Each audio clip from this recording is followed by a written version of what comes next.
Bəli, Tərtərin işğaldan azad olunan Talış kəndinin sakinləri bu il Novruzu fərqli qeyd edirlər. Düz 30 il sonra onlar bayramı doğma yurtlarında Talış kəndində keçirirlər.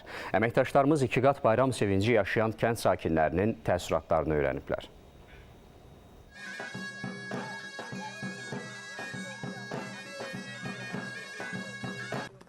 "30 illik yurt həsrətinin sonu. İllər əvvəl doğma yerlərindən didərgin düşən Tərtərin Talış kəndinin sakinləri bu dəfəki Novruzu daha təntənəli şəkildə keçirirlər. Bir neçə gün əvvəl doğma kəndlərinə qayıdan sakinlər həm qayıdış, həm də bayram sevinci yaşayırlar.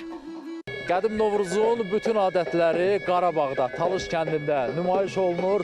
Kəndirbazın göstərdiyi nömrələr, eləcə də Qarabağ atlarının Talış kəndindəki küçələrdə hərəkəti hər kəsi daha da qürurlandırır. Bayramla əlaqədar kəndin mərkəzində konsert proqramı təşkil olundu. Burada müxtəlif incəsənət xadimlərinin çıxışları böyük maraqla qarşılandı. İki bayram keçiririk. Həm Novruz bayramı, həm evimizin bayramını. Hər bayram deyirəm ki, ay Allah, keşke gelib ölmədən oraları görərdik.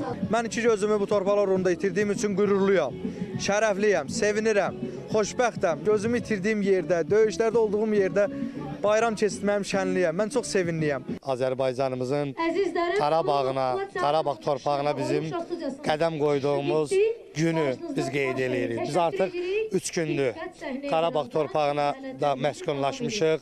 Bugün mənim həqiqətən də sevincimin həddi hududu yoxdur. Böyük qayıdışın davamı olan Talış kəndinə köç isə hələ yekunlaşmayıb. Növbəti aylarda onlarla ailənin doğma yurduna qayıdışı gözlənilir. Bu ilki Novruz bizim üçün xüsusi önəm daşıyır. Çünki Talış kəndinə bir neçə gün bundan əvvəl köçmüş sakinlər ilk dəfə öz torpaqlarında qeyd edirlər, öz doğma Dərəbaba torpaqlarında və öz evlərində, yeni evlərində qeyd edirlər bu bayramı. Növbəti mərhələdə 158 ailənin bura köçülməsi üçün quruculuq işləri davam eləyəcək. Qısa bir müddətdə yekunlaşması nəzərdə tutulur.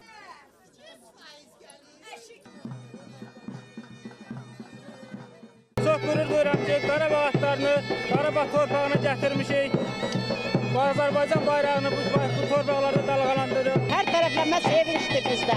Həm bayram şənlikləri, həm torpağımız, sevincimizin həddi hüdudu yoxdur. Çox şadam ki, bugünkü gündə öz torpaqlarımızda bayram keçirir. Hamıya da arzu edirəm ki, işğaldan azad olmuş torpaqlarda hamı öz evində keçirməyi arzu edirəm. Qeyd edək ki, Talış kəndində uzun illər sonra təşkil olunan təntənəli Novruz proqramı gecə saatlarına da davam edəcək. Pərviz İmranoğlu, Elgün Qəmbərov, Rüstəm Mikayılzadə, Fatimi İlçin, ASTV Xəbər.